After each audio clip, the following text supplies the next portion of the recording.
put right behind me as well. Right behind me. Got no space.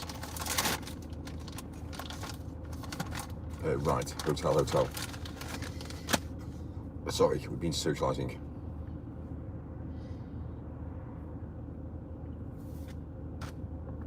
So yeah, we've just left.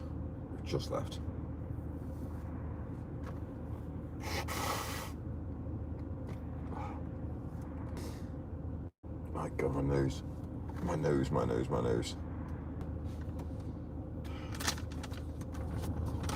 These are good, but only for short term.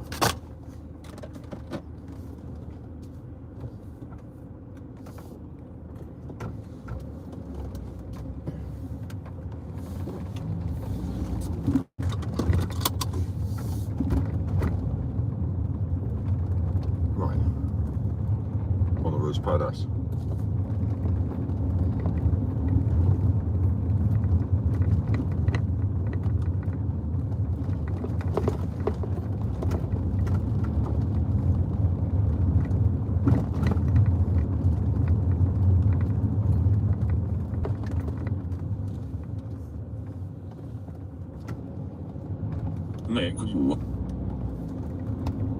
Mick. Sorry, we basically dropped off at someone's house. Going for coffee.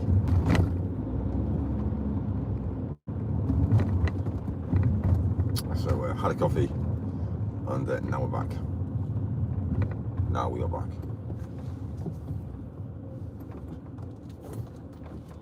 That's definitely road legal. Glad to see you back. Glad to see you back. Sweet. Left, right, left, up, down. This way.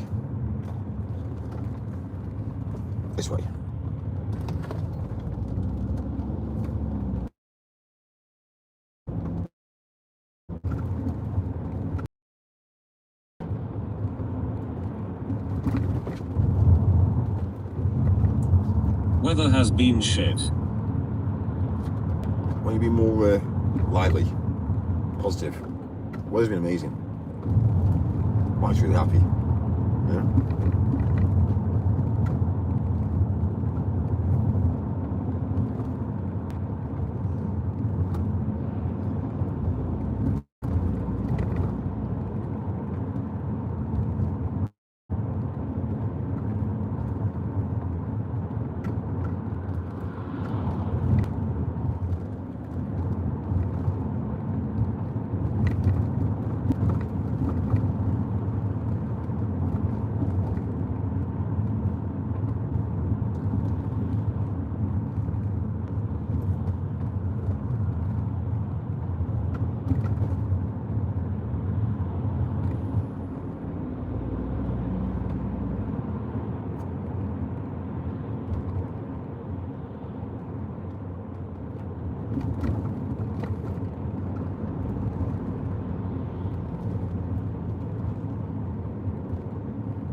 Oh my God, it's amazing. Oh my God, it's amazing. Hi Mike, how are you today? Chilled. Yeah, we stopped off for a quick coffee with a good friend of mine. So we're now going to head to the hotel now. When this little big hit. Hotel.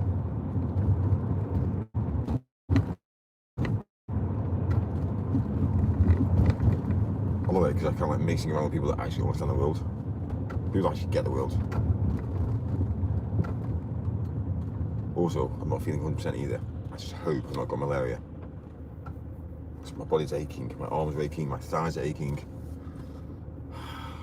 So fingers crossed, I haven't got malaria.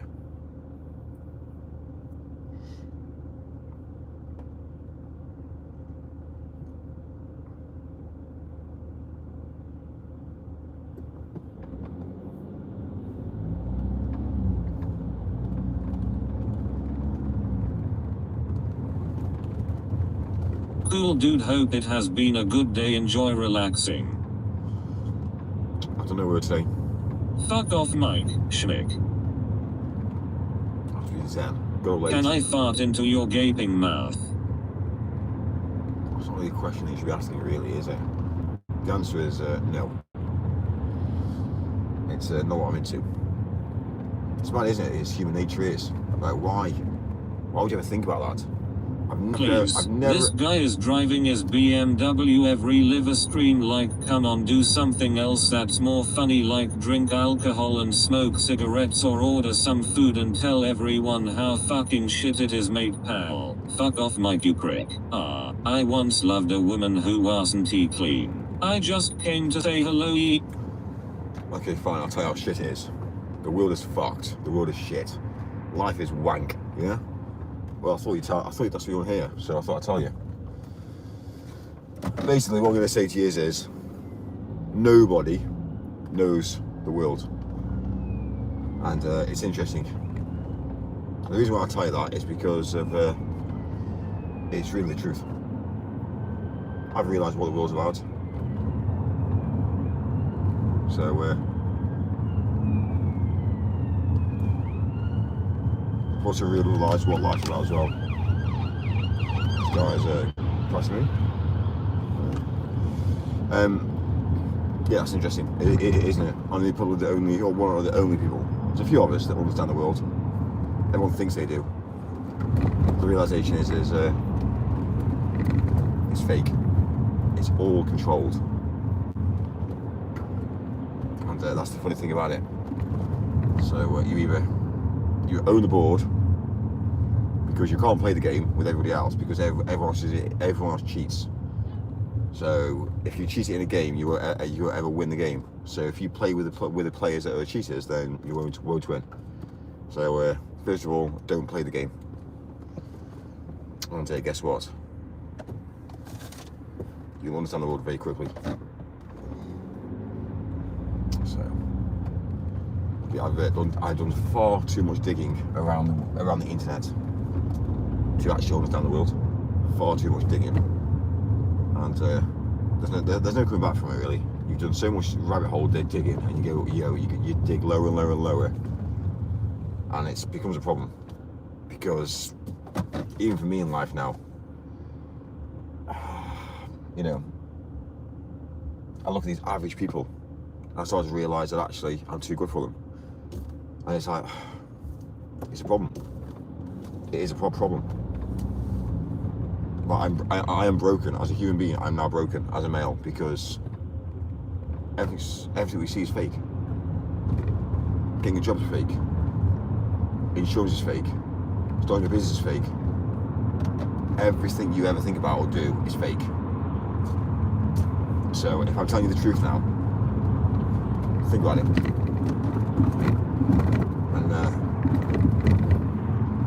And you can't talk to anybody. You can't talk to counsellors because they're just like you're mentally tapped because they're part of the system. You talk to the police and they're mentally tapped. They're part of the system. You talk to governments, they're mentally tapped. They're part of the system. Nobody understands the world. And it's I physically don't know what to do. I'm in this whole mid-period of life now whereby I don't know what to do. I don't know where I need to be. I don't know what's happiness. Is happiness flying around the world? Yeah, I guess it is. Right, is happiness working? Because we all hate work. So why do we do it? Fancy having a house that you have to pay for. Fancy having a house you got to pay for every single month. And you move in and it's like, oh my god, I've got a house. Well, it just becomes a house. You meet a partner who's average salary. It just becomes they just come to the house, and the next minute you're paying into it. You're locked down. You can't travel. You can't do anything. They always say it's about security. They always tell a woman it's about security. It's kind of like, really? Really? Okay. What I'm going to say to you is Why do I live in hotels? Think about it. Why do I live in hotels? There's a reason why.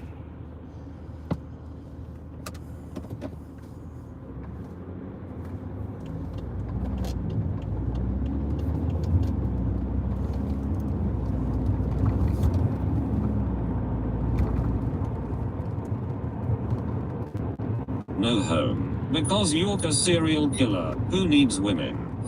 Definitely he has brought back diseases as well, not good. Please let me force a long hard wet fart into your hungry gaping face hole. I agree, but keep suffering, there is not much else. Do you best now you understand to make the best of it. Absolute truth is rare, it is all a spectrum, there is more to discover. Me, I need my woman. Because you are homeless. Women are good for one thing, pay 'em and then bye bye.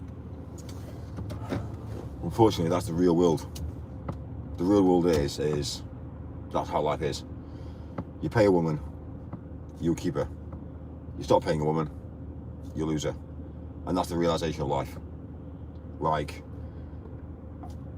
it's hard to say this, but the real world is about prostitution. And when you look at it, even when a woman commits, you still gotta pay her. You gotta pay her to keep her happy. You gotta take her out, you gotta treat her. That's the realization. So, it's a form of a prostitute, really. It's a form of prostitution, and that's the realization of life. Homeless, right?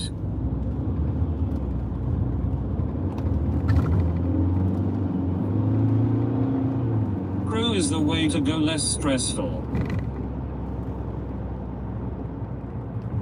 Ain't nobody trying to allow these migrants to take over our women communities. We need to take back our country. Black t-shirt mom. What a fucking crybaby. Mike, your channel is tanking, you moron. It might be too late to save anyways. Eat dicks, Mike. Being gay is better than a girl. Prostitutes are cheaper than girlfriends and definitely wives, lol. Mike, would you fart in a prostitute smooth?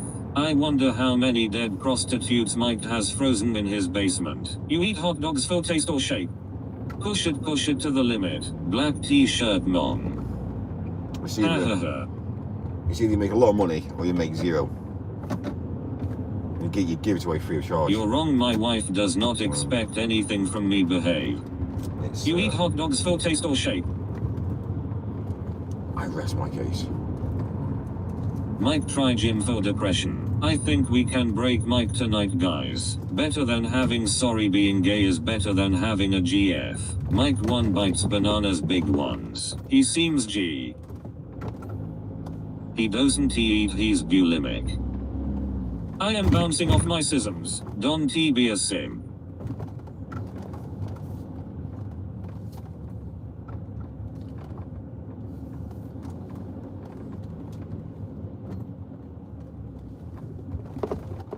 The oldest profession, and it has always been an archetype. This could be the end of TTS. Why can't the fucking TTS pronounce anything property? Mike's Nigerian boyfriend gave him eggs. What car you got? Simping. Mike never had a real woman, that's why he loves his car. Mike, didn't you miss us? Black t-shirt div me. Mike, we missed you. The migrants are mating with all the British girls, soon there won't be any native British. What has the government done to the UK? It's game over for Britain. They let. Think about it. Think about Adam and Eve. Eve gave Adam the apple. Sin. Evil. So if you ever ask a woman what her body count is, she'll never tell you the truth. Like, realistically, she'll lie to you. And that's the problem, you see. It's like, a woman will never ever tell you the truth. So regardless if you're married or not, I understand women. I understand the mentality. So what you do, say to me, oh, by the way, my wife has never lied to me. I'm sorry. Your wife has lied to you. And there's probably a very high chance she's probably cheated as well. But yeah. Let's be a realist about it. Let's be a realist. Those convo again, Mike continuing to be afraid of women. Connor Webb. Sue avoids. I rest my case. I love his accent. Mike, have you ever had a sexual experience with another man? Mike's anorexic. Mike is not anorexic. The migrants are impregnating all the British women. UK is gonna be Africa too. Yeah, we know. Sewer voids. We know. And when I say about women not understanding life, then I rest my case. Right, honestly, you'd assume a British woman would want to date and marry a British guy. I rest my case. She doesn't. So, she'd much rather go out, party, get fucked up, and basically, yeah, not think about the bigger picture. And then before she knows it, it's too late. And it's kind of like, yeah, I made some bad decisions. That's why there's so many single women around. Like, it's facts. Unfortunately, I know it's gonna be nasty and blanket women, but yeah, unfortunately, they are uneducated. So when you look at the big world, it's a broken society. It's fucked. And it's not the fact they want to go down the route of dating and marrying the rich. There's no education for them, and they realise that actually, to be fair with you, unfortunately, and this is going to be a very sexist comment, but the roads were built by men. The whole of the world was built by men. And when you have a woman who goes down the route trying to tell me how to run my business, I rest my fucking case. Sorry, sweetheart. I've been running my business for how long? Since the age of 16. I've been very successful. And now you're trying to tell me how to run my business. I rest my case. Yeah, but I've got a degree. I don't give a fuck. Go and get a job. Go and get a job with somebody else and tell me you've got a degree. Yeah? And have a low paid salary. Or maybe you should respect who I am, work alongside me, and become very rich yourself. Just maybe. Because I've done it, so maybe you should do it. But yeah, it's mad, isn't it? I've got a degree in business. Yeah, I run a business. You got a degree in business. Well, if that's the case, run a fucking business. Start a business and make millions then. You ignore her if you don't like her telling you what to do. Focus on you. On education. So you see a lot of the time, you see with regards to the only way the UK can be saved. Rest my chinless case. The only way, I know this is really, really harsh, the only way that you can save Britain now and save the UK is to pretty well get Nightingale Hospital set up to basically put women in hospitals and just get them pregnant. That's the only way you can literally bail the UK out now. The only way. Because it's happening, but on a mass scale, but actually, it's happening behind closed doors, and we don't understand. So let's just be realistic here. Let's just be a realist in the whole thing. That's the only way that Britain can be saved. Because by 2030, it'll be different again. By 2040, it'll be different again. And if you actually look at the stats of life, by 2070, game over. So what are you going to do? Are you going to sit there and have like 6 or 7 kids? Or are you going to go there and say, oh, I'm not going to have any kids? First of all, for the white British women out there, find a nice guy, get pregnant, and actually dedicate it. Because that's the only way it's going to save you. Because you will be a slave. You'll be a slave to the system. It's the realisation of life. Think about it. Let's be a realist here. A man doesn't get fucked. If a man gets fucked over, he doesn't get fucked again. A man sorts and learns a lesson. If a woman gets fucked, she gets fucked over and over and over again. Yeah, let's just say how it is. Because there's no point soft blanketing it. There's no point saying, oh well, actually, you know what? Let's not say it because we daren't say it. Let's be a realist here. A woman gets fucked, yeah, and she'll get fucked twice, 3 times, 4 times. A man doesn't get fucked, does he? The only time a man gets fucked is when he tells you the truth. That's when he'll get fucked. He might get killed, might get shot, yeah.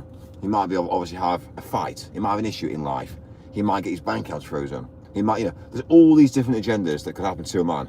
So let's be a realist. A man learns his lesson. He gets fucked once and he puts something in place for next time so he doesn't get fucked again. But obviously, again, it's going to go downhill really big, like big time. So I just spoke to somebody. I've actually just spoken to a female who's actually in Tokyo, because the birth rates in Tokyo have been going up. It's the only country in the whole of the world that's been having big birth rates. The only country. The birth rate's going down. with the rest of the world. Obviously, there's still births happening, but not localized births. It's all obviously, again, let's be a realist with it. It's the agenda that's being pushed. But anyway, we're speaking to somebody in, again, Tokyo tonight. I've actually been on the phone to them as well, and I've been for coffee with somebody as well tonight. And to hear their realization of life, and to actually understand, it's kind of like, fuck, it's madness. Tokyo birth rates have been going up, but not by the locals. It's by immigration. So now I realise now that there's immigration issues over there as well. So I didn't fucking know where I should be in the world today, because the UK's fucked. It's gone. It's finished. And the issue is, can it be saved? Yes, it can be saved. However, we need to turn places into factories. The only way that we can, I know it's harsh, and it's the reality of life, but it's the only way that you can change the world today is to basically Nightingale hospitals and basically, again, let's just be realistic about it, thousands of kids, because it's going to die out, and then there's going to be this whole like new world order coming into place, and there's going to be a horrific amount of negativity, and if you don't believe, you'll be killed, you'll be shot dead. And that's the realization of the world. Like, power comes with a lot. Think about Trump. Trump is powerful, but when he was outspoken, guess what happened? Assassinated. Obviously, luckily, he wasn't killed. But he wasn't killed by millimeters. Trump would have been dead by now if he was a few mil the opposite way. So when you look at the bigger picture, look at what he was doing, looking at what he was doing before that happened, the lead up to that, and then you realise, right, I get it. Charlie Kirk. Just think about it. It's interesting to see, because again, there's could be quite a lot said about Charlie Kirk, about him actually not dying. Charlie Kirk is still alive. I don't know how true it is yet, but we'll soon see. If he surfaces, let's say, in the next 2 years, because obviously when anybody dies, they need to go cold turkey on social media. They've practically technically left the world, basically. If he resurfaces, it'd be interesting to see. But yeah, and you're gonna say, Mike, you know, you just obviously, you know, the problem is I've read too much about life now. I understand where we are. I understand the world. I understand the reality of the life, and it's like the problem is, it's like a massive stage. It's a theatre show. It's mad, and you could say that I'm mad at him. I've gone mad, but it's, if you start looking on the internet and start digging around the information and starting to looking at who's linked with people and the whole idea of what the agenda is being pushed, you then start to pull the pieces together and you think to yourself, fuck me, I've now put a few pieces together now that haven't yet happened. If they do happen, boom, I've solved the puzzle. I understand, I get it. You couldn't just say that, oh, well, I've died and I've come back to planet Earth again. That doesn't work. But like, the realization is, think about it. Biologically, humans are biological. So, are we just a coincidence? Are we literally a coincidence? Are fish coincidences? Are sheep coincidences? Are monkeys coincidences?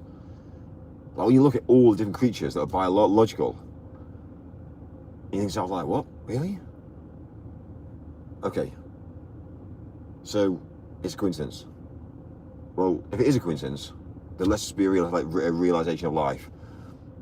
It's going to be a coincidence if, for instance, I'm at work, I finish at 5 o'clock, I work 9 to 5, I finish at 5 o'clock, and I just decide to go to an Indian at night. Yeah? If I hadn't told anybody, and I just decided that I was going to go to an Indian, and my work colleague just happened to be there having an Indian, now that is a coincidence. I totally get that. That's a coincidence. Fuck me, dude. I wasn't expecting to see you here today. Fine, I accept that. However, if he's at the Indian and he's eating a chicken masala, and also then drinking a drink the same as me, and also dressed the same as me, that's not a coincidence. That's kind of like, you can't get a coincidence within a coincidence within a coincidence within a coincidence. It's physically impossible, because it's 0.00001%. That's how life is. let's say for instance your dad and mother, they didn't have sex, they didn't have intercourse, so your DNA is literally 0.00000. Yeah, fine, got it. If your mum or dad decided to have obviously intercourse with somebody else, you would not be this person today. You'll be a completely utterly different person. That's the realization of life. So coincidences don't happen unless it's, oh my God, it's one. When you see coincidence after coincidence after coincidence after coincidence, you know, immigration, mass men, yeah, high crime levels. Oh, it's a coincidence. Ah, it's a coincidence. It's fucking not. You can't have a coincidence into a coincidence into a coincidence. It's planned. It's an address. It's designed. The Western world has fallen, and the reason why it's fallen is because we got too lazy. If we were powerful, if we were manufacturing, if we went to work and did a proper job, let's say for instance I go to the hotel now and it's full of British white people and they turned up on time, they provided a great service, they wouldn't be replaced. Now I go to the Hilton and I've got people that aren't British, or let's say for instance, let's be a realist with this then. They might not be, let's say, British, like born and bred here, or they might be, we don't know. But there might be generation. So you might find out there were 3 or 4 generations of immigrants. The problem is, cultures don't change. So when I go over to Nigeria and spend a bit of time in Nigeria, the mindset in Nigeria, if you brought somebody over to this country, they would still have their same culture. And if they had a child in this country, they would still have their cultural, they still have their culture with them. They may obviously be British, but the mindset is like everyone has, let's say for instance, everyone has a default program to learn and understand. If your parents haven't fully understood the UK and they don't understand the systems in the UK, then they can't ever be like proper British people. So when you come to customer service levels now, and you think to yourself, like I said to one of the guys at the Hilton a while ago, I said to him, why don't you get rid of the reception desk? And he said, well, how are we going to operate? I said, well, you kind of like know, don't you, which people are coming in? Why don't you have a pocket? Why don't you have a load of keys pre-existingly done for each room? And as you turn up, you pre-booked a room online. So I turn up now, I pre-booked a room, I turn up, I just get given a room. He's like, sir, I'll take your bags, no problem at all, sir. Imagine turning up to the reception desk, which isn't there, and they take my bags off me, and they say, just go and get a drink from the bar, all on the house, and then my bags to take to my room. Imagine the quality of service. And then by the time that's happened, somebody else has come out, and because you've only got 2 people on the reception desk, so you've got one in the back office or on the reception desk, so you might as well have 2 people front of house. Imagine that mentality. They come down, they serve the next customers. You've changed the narrative. You've put a precedence. You've put a status in, like a status quo in play. So that's what I would do. If this was my hotel now, I would change the narrative. I'll say, fuck it. This is what I've been told by the Hilton, but don't worry, because I provide a better service. So first of all, I'll order out of my own pocket some gold Hilton cards. So and there'll be RFID ones. So what I'll say is to the locals that come to the Hilton and spend a large amount of money, I give them a gold card, and that gold card can be reprogrammed for the room. That's what I would do. And then when you go to the next hotel and then you show the gold card, they'll be like, oh fucking hell, where'd you get that from? And they'll say, oh, I got it from the Hilton. It was from Canary Wharf. And they'll be like, oh wow, that's impressive, I didn't know about that. And then imagine the phone call. We've had one of our customers come in with a Hilton card. You just say, yeah, this is the quality of service. This is what we do. This is the problem we have. We haven't got the quality of service because we're dealing with immigrants. We're dealing with third world country now. The thing that's ironic, which is really ironic the most, is there's always been this perception. I'm obviously white and British. I'm born and bred here. I can't help it. It is what it is. You know, I could have been born and bred anywhere in the world. My parents could have been, you know, they could have been African. They could have been Pakistani. They could have been in the USA. It doesn't really matter at this point because at the end of the day, it's about me as a person. How do I want to live life? Do I want to live life rich, healthy, and understand the world? Yes, of course I would. Because if I understand the world, I understand how to play the game. And I play the game on a daily basis. I get the world. I understand it. So straight away, you look at a large amount of these people now, and you see, you know, what's behind me? Shit car, shit car, shit car, shit car. Nobody gets it, because they buy a car, and it's kind of like they buy it on tick. And it's like, okay, fine, they bought it on tick. But then they go onto booking.com, and they order rooms on booking.com for the Hilton. So what they don't realise is that information's critical. Information's money. So one of the things that I've always done with my businesses, private businesses that I run, I've always told my customers that their personal information will never be shared. Never be shared. And that's how I operate my business. Straight away, guess what happens? I beat my competitors. I'm better than my competitors. Why? Because I don't sell information. So that's it. Sorted. I'm respectful. I'm honest. Provide a service. We deal with any problems within milliseconds. We drive forward. I then get a reputation, a trust reputation behind me. That's how I become so successful. So straight away, think about it. I'm transparent. I provide a service and I work hard. Governments aren't transparent. Governments aren't transparent. Why not? Because they're corrupt. They're corruption. They're corrupt. Governments are corrupt. Councils are corrupt. It's the truth. If there's one thing I will say today, fuck off TV licensing. Do not pay TV licensing. If that means you have to put your TV in the bin, do it. I don't care. Because what you're going to do is you're pushing an agenda. The BBC are corrupt. And I can't express to you how corrupt they are. Because they'll tell you anything to make sure that they get their mission across, their mission statement and their mission agendas. That's how they get paid their money, by pushing a narrative. So just change it. Don't follow it. The problem is, the BBC have been caught out on so many occasions lying. So if they can lie about one thing, they'll lie about two things. They lie about two things, they lie about three things. That's the realization of life. A liar will always be a liar. A liar will always be a compulsive liar. Because you can't change it. You lie once, you'll be a compulsive liar. Because you've got to lie once, you get caught out. You may not, but when you do get caught out, you'll have to lie again. So before you know it, you become a compulsive liar. And the BBC are well known for that. They literally push an agenda. So I'm going to say to myself, you see it. If you look at the media and look at what they say, and actually look at what they've posted and the reason why they lie, and then you realise, I get it. Imagine the BBC has no money. Goes under in seconds. Sorted. End of story. Gone. Deliveroo. Yeah? Deliveroo. Guess who works for Deliveroo? Immigrants. Slaves. Fuck them off. Fuck them off. Don't order. If you're British and you're in the UK today, don't order from Deliveroo. Don't do it. The reason being is you're funding an agenda. Think about it. If you're an immigrant or an asylum seeker, they say asylum seekers don't work. It's a lie.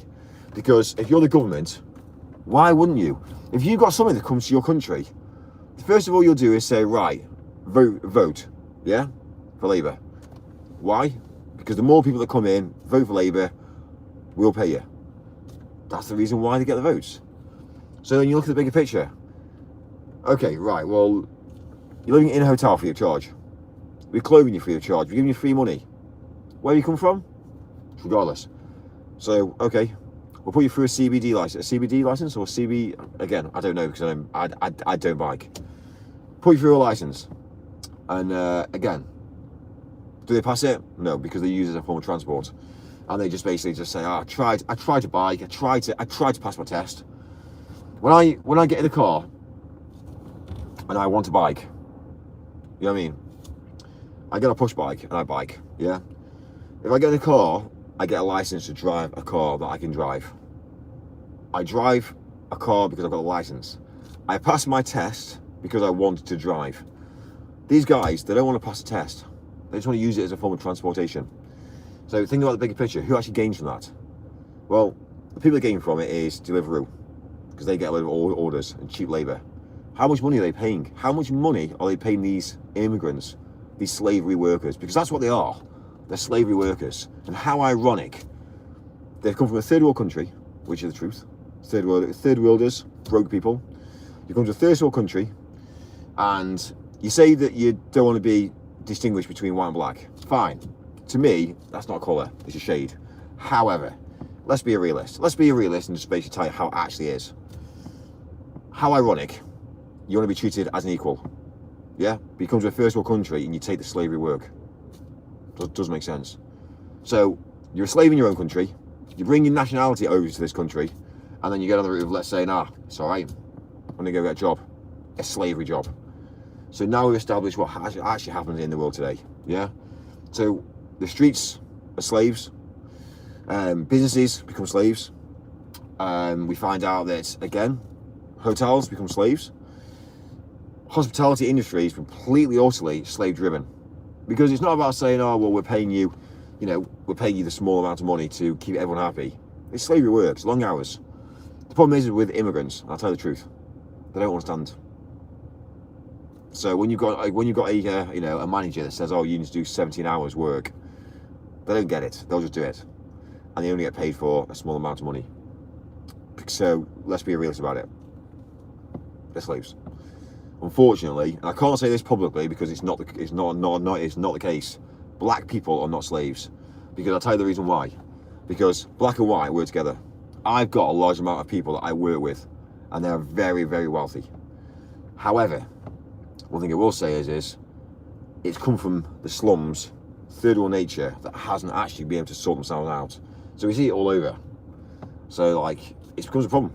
It has become a problem now. And I see hotel rooms that aren't looked after right now. It's one of the reasons why I have to stay in the Hiltons, because I went to Premier Inn. I'm dealing with idiots. Premier Inn, Holiday Inns, any of your shitty little hotels. The problem is with British people have got no standards. That's the problem. Let's be a realist. It's love. Oh my God, it's love. Love at first sight. No, it's fucking not. It's not. And I'll tell you one thing. Broke people will lie. So all these social media experts that go over and say, I own this and I do this and I've got a full-time job and I make this amount of money. It's all fake. It's all fake. And we've established this.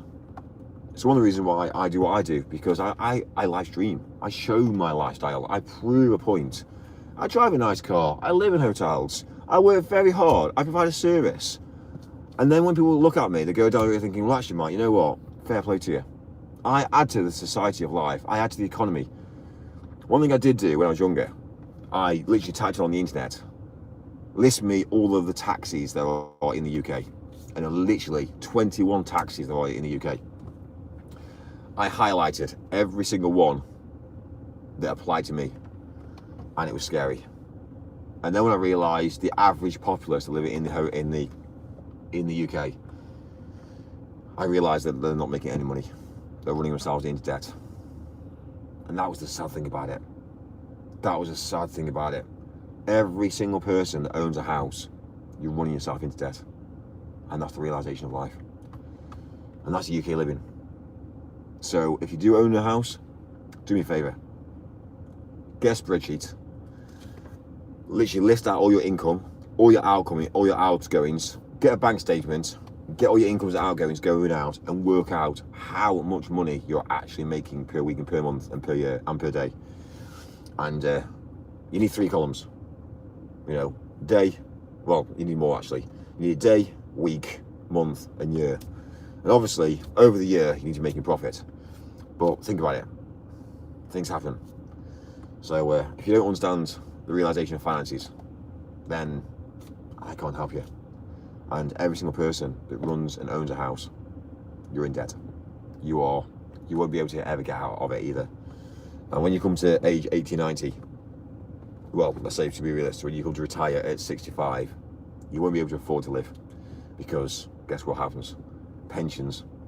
If you've been paying into a pension all these years, you're a fucking idiot. So, yeah, let's be a realist.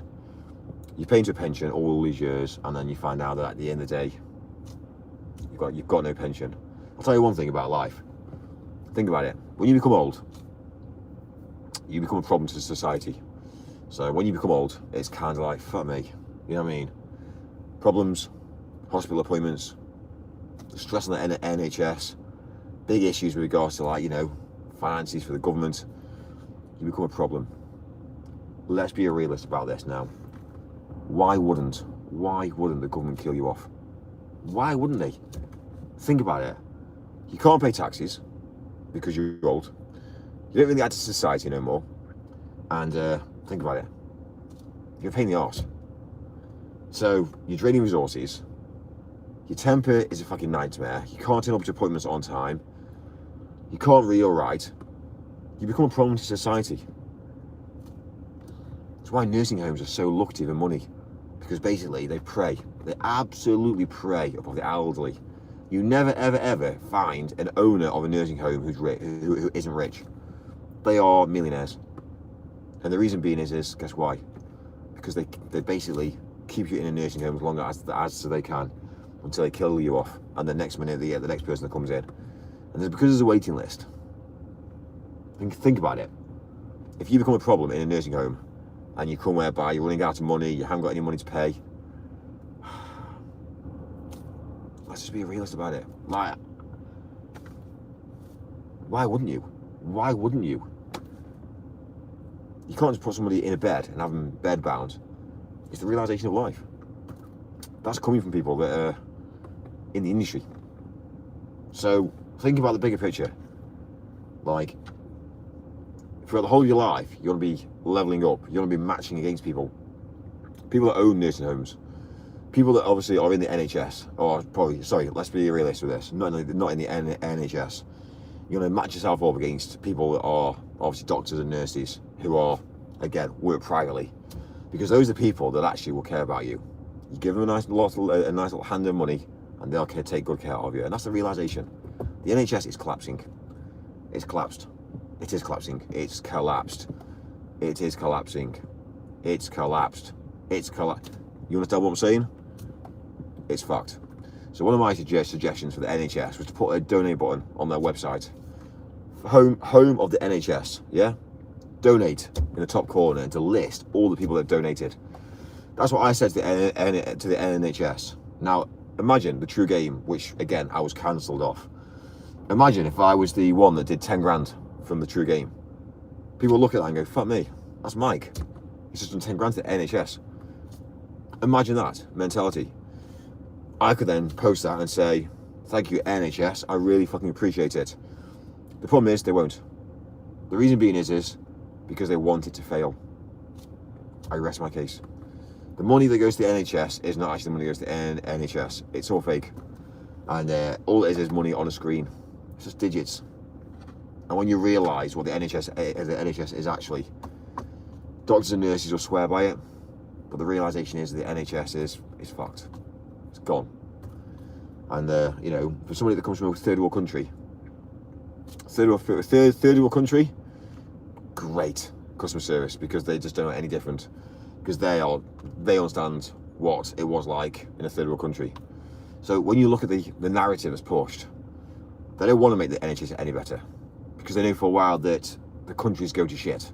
The country's going to an immigrant country now. So again, eventually, the Western world will be collapsed. It will be wiped out. It will be gone. And it's divide and conquer.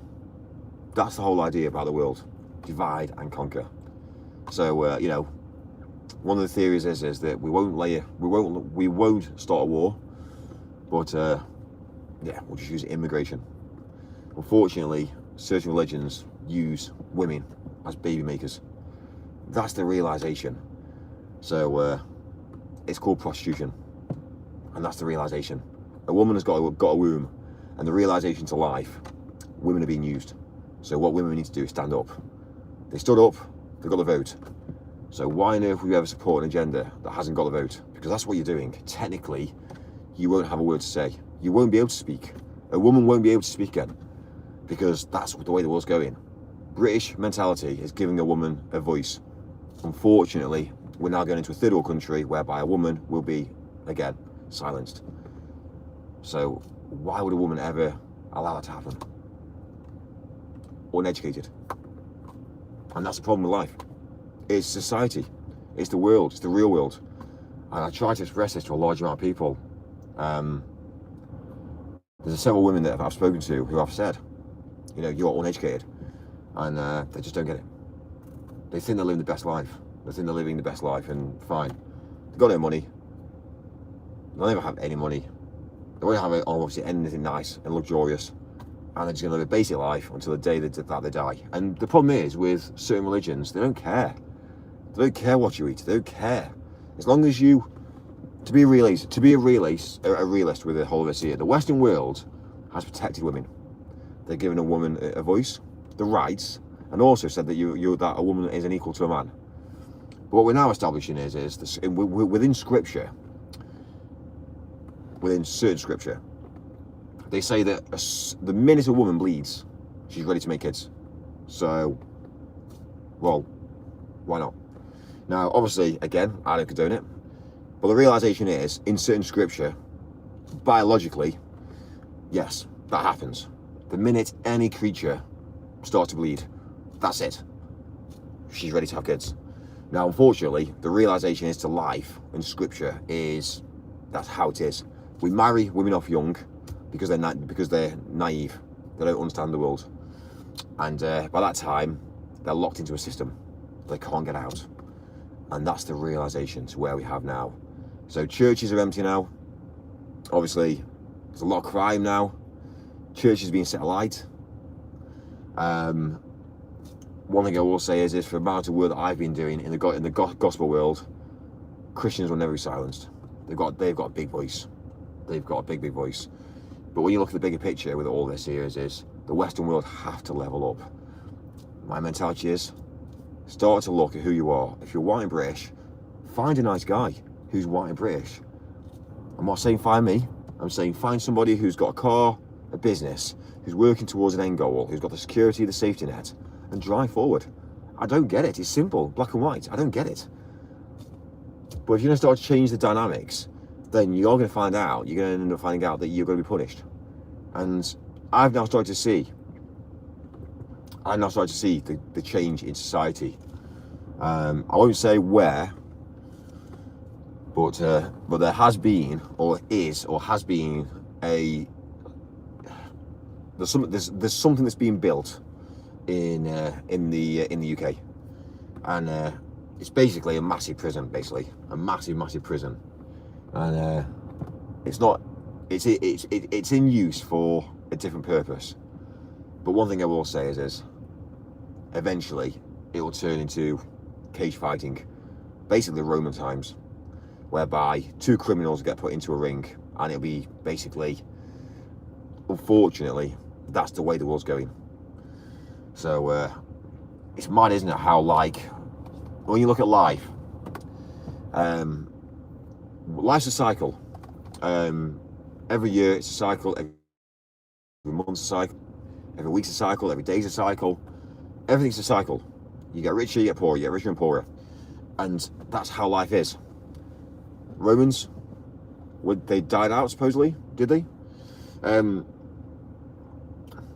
yeah, we are going back into the Roman times, basically, whereby it'd be a man for a man, and it'll be pretty well two people in a ring, whereby it'll be accepted as a sport. And unfortunately, I've seen it now. I've been there. I've seen it, and I was shocked. When I went there, I saw it, and I was like, is this for real? And it's been done at the moment it's been done in such a way that it's not what it's meant to be. It's been done as something else. But, however, it's being built. It's there. And it won't change. So now I get it. It's going to happen again and again and again. And when I see more and more of them being built, I start to get it. So, and unfortunately, I start to get to the sort of stage whereby it's going to get pretty mental. So, but yeah, the Western world's changing. I think we've established this. Crime rates are up. And I think we've established what crime rates they are. It's actually interesting, because when you look at the demographic of the crime that's taking place, there's weapons on the streets. There's, unfortunately, if you don't believe ISIS isn't on the streets of the UK today, then yeah, I don't want to scare you, but ISIS is on the streets today. Hamas is on the streets today, and we are surrounded. And unfortunately, I've seen it. I'm seeing it. I see it on social media, and yeah, 2070 will be probably the date whereby it's going to kick off big time. Because why wouldn't it? Why wouldn't it? It's in scripture. So yeah, this time of life now, it's, yeah, again, I don't know where I want to be. It's, do you always trapped in this world? Well, sort of. Can we escape this world? And the answer is maybe. But yeah, it's first of all, I'll tell you one thing. It's about being outspoken. If you're outspoken and they want to silence you, they either do two things. They either pull you on board and tell you the truth, or they kill you. That's the two different things. That's it. That's simple. It's basic. So they either have you on board, or they kill you. So it depends on what they want to achieve, and what you are pushing, and also if you're waking up people as well. There's a few people online now that have come out completely about the truth about the world. And again, I'm obviously monitoring them very, very closely, day by day, to see where they are, what they're up to. But yeah, it's going to be interesting to see if they either go very quiet. But think about it. Why would we be on this planet Earth? And why would it just be freedom? Why? You're born into this world and you say it's freedom. It's not freedom. Everything you see is planned. Everything's documented. Agendas are pushed. And that's the realization. So if you think to me that I've gone mad in the head, do the research. And when you see people changing their mentality, and again, women, for instance, it's mad. I've honestly, I'm not gonna lie, throughout the whole of my life, I've been the most nicest person in the world. And because I don't go out drinking, because I'm on a different wavelength to the female gender, it's interesting because they can't understand. They don't get it. And I try to express to them about love and affection. They can't tell me what love is. What's in the dictionary? And I said to them, does love actually exist? So what's the realization of life? Health, money, security. So, yeah, why aren't you chasing for that? And it's mad. It's mad. So all I'm going to say to the females out there in the whole of the world, if you see a guy in a shit car, don't go anywhere near him, because he's going to level up. If he goes down the route of working hard, dedicating himself and going to get a nice car, he's leveled up. He's worth your time. So straight away, let's just be a realist about it. It's interesting because what I've established is people that drive manual cars cause more damage to their car than they do if you had an automatic. So imagine me in the morning getting into the car and I'm ragging my joystick. Yeah, joystick, gear stick, it's regardless. Imagine me pushing the clutch in every 3 or 4 minutes. I'm braking my car. But every single man that's got a manual car, yeah, don't tell you something, you're thick, you're uneducated. Because what you should be doing is driving automatic. Why would you buy old technology? Why? Why would you buy? I rented the car and I was trashing the car because it ain't my car. Think about the bigger picture. If I rent a car for a month, it costs me £1,000, and if I had that car and I bought it outright, it would cost me 16 grand. Why would I spend 16 grand on a car when I can get another route renting it? You wouldn't, would you? Because again, you're gonna hand it back, it's fucked. So the realization to be male and to understand the world is, yeah, I went through a period of life renting cars. Also, I was up and down the motorway. I was speeding, doesn't matter. The reason being, and I'll tell you the truth about this, enterprise can't touch it. Because one thing I'll say is imagine me being the central ticket office. I get this blank key letter come through. One of your cars has been speeding. I send an automated message back saying, thank you very much, leave us with us, I need to investigate. What are they going to do on millions of cars across the world? What are they going to do? Oh, sorry, yeah, we've realised that this is the person that got the ticket. I'll tell you one thing that happens. The central ticket office never chases. They lose out. So if you're driving 80 miles an hour down the motorway, guess what happens? You have won. because they'll send you a ticket through the post to Enterprise because they own the vehicle, and then Enterprise send an automated message back saying thank you very much, we'll sort it. What Enterprise then do is capitalise on the fine, so they then charge you the fine. So Enterprise never charge and pay out, they just charge you with the fine. So I just basically pay. And imagine that. Thanks, Enterprise. You've done me a favour. I'm still driving, I'm still making money. Thank you. And that's the realisation of life. Enterprise aren't daft. So the reason why I was driving around in a hire car is because it just didn't matter. I had the protection. And again, with regards to speeding fines, regards to like tickets, Enterprise just paid them. Why? Because I don't get involved. So that's the realisation. And then when I actually got my, well, again, I actually got my own car. Obviously now this isn't in my own name. So the realisation is, you know, the DVLA sent me a letter a while ago saying, can you confirm if you have any link with this address? Did I reply back? Did I fuck? So imagine if I reply back saying yes.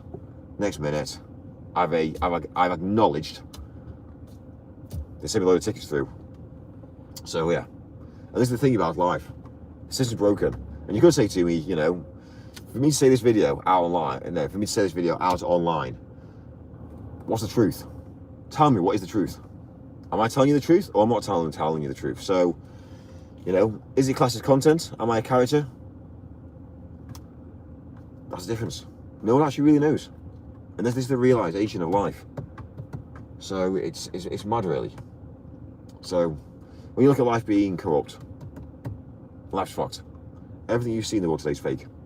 Buildings are fake, businesses are fake, even the people around you at work are fake, because they'll lie to you. If they're going to get sacked or you're going to get sacked, they will throw you under the bus more than you throw them under the bus. And I've had it in friends. I've had it in friends and family who have thrown people under the bus. And it's madness. I've seen it. And it's why I'd never run a business with a family member, because family members throw you under the bus. It's mad. So you walk away, and this is the problem you see with life. If you can't trust your family, which is your bloodline, you can't trust your friends, you can't trust the governments, the only person that you can trust is yourself. You can't even trust your partner, because your partner will lie to you as well. She will lie. It doesn't matter about body count, she'll lie. It doesn't matter about her income, she'll lie. If she's been with somebody, she'll lie. Because she won't want to say anything. A woman lies. She's deceitful. She always has been. So when you look at scripture, and you look at obviously Adam and Eve, Eve gave Adam the apple. A woman lies. And unfortunately, for men, I'm very transactional, and I'm very, very open about my life. I'm very open about who I am and about, obviously, you know, the truth. But there's things that I can't say.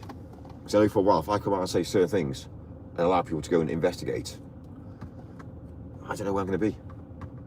Knock on the door, and it's mad. I started to delve into a large amount of information that was not privileged to be out there, and yeah, I did have a scare, and I did have a realization that I'm being watched, and that's scary. That's scary. And so if that's the case, what's the point? What's the point of starting a family? What is the point in anything? Because if anything can be taken away from you, then what's the point? You can't build.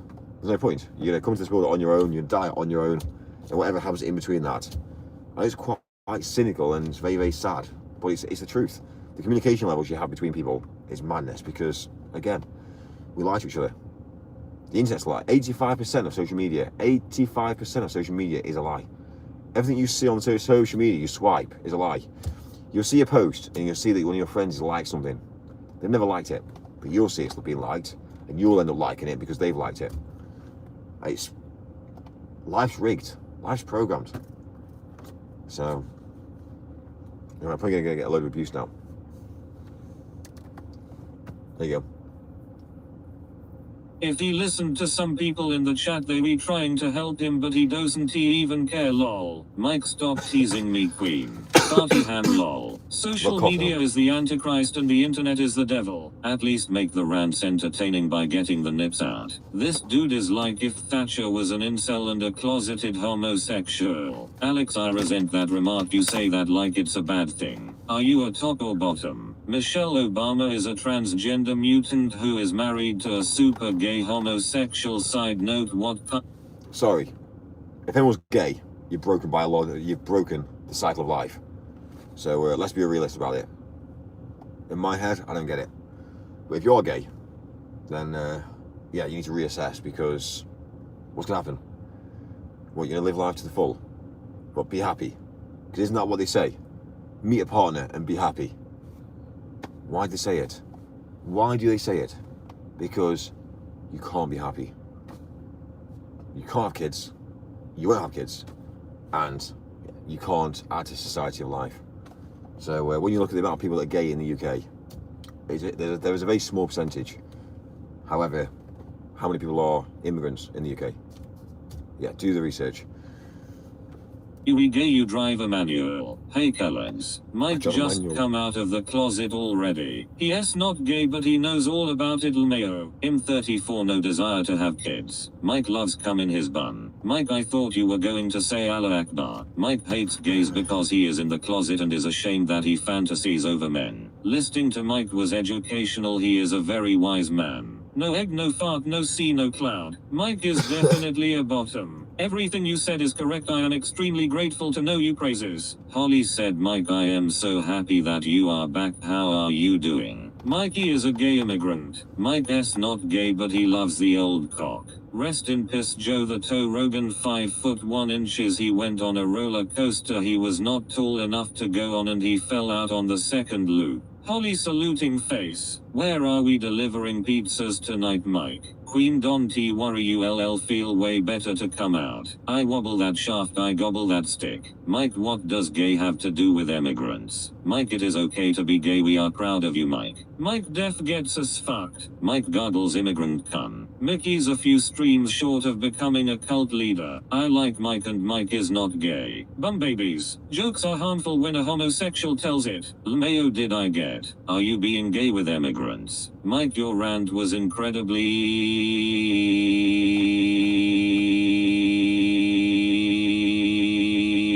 boring. Been in a gay marriage for 20 years and I am very happy. What's next on the agenda tonight, Mike? Mike, fuck and hell TTS please. Holly said hi Cal. Mike loves cum, hot cum. I am ordering cheese pizza for dinner, the food kind, not the child porn kind. Mike, we have always known you are gay, it is okay mate. You should go and see if the Church of Scientology is open in your area, and the old bills. Sorry. Yeah, I'm linked with Christianity. How's that work? Let's be a realist.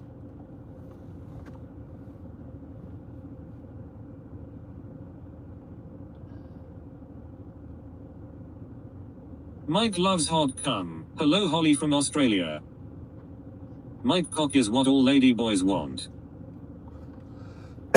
I like when you do it like that, daddy, I like that. Mike, you are a motherfucking G homie. Mike Hunt. Mike, you must stop talking, nobody is interested. Switching from pork sword to the sushi bar because Mike said it's okay. Mike, there is many gay Christians and you are one of them. Who hurt you, my lovely? Mike, you cooked your noodle at some point in life before you had the realization of life. Mike uses full condoms for mayo tubes. Snarl. Hello Holly, you okay? Mike is a millionaire and is a rich man, that's why most people on here are jealous of him. Mike trademark, let us be a racist. Christianity is idol worshipping, we are Celts, not barbarian religious people. Sorry, have you ever come across anybody that says someone's a racist? Guess what? Yeah, it's used as reverse psychology.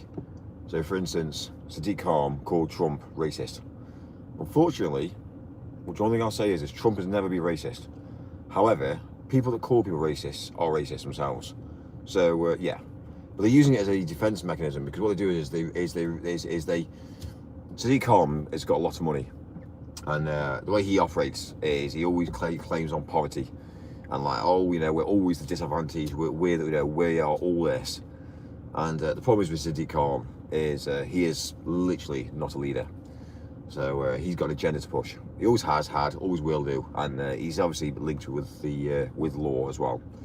So the plan is, if you look at all these leaders across the across Europe now, they're all intertwined and interlinked. So over the next, let's say, for instance, 4 or 5 years, it's going to change. And eventually, yeah, you won't be able to say anything.